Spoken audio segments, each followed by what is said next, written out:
So, ayun guys, hello. Andito kami sa Own Days.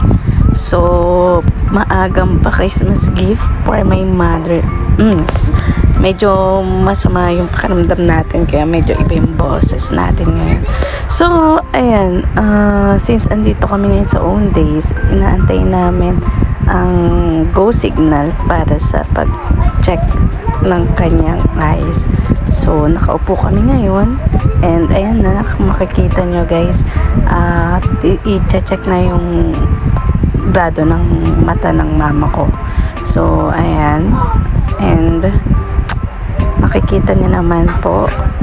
So, dahil naupuan niya guys yung kanyang dating salamin.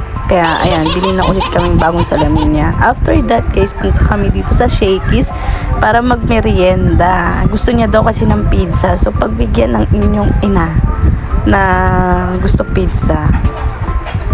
So, after 1 week, kinuha namin yung kanyang glass. Pero tingnan nyo, mabubudol pa ata ng botany fit.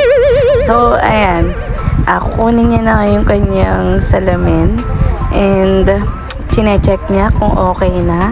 So, mukhang okay naman na. So, sana maging happy na siya dahil may salamin siya.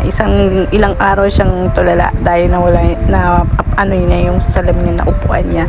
So, ayan, ang saya-saya na dahil may bago na siyang salamin.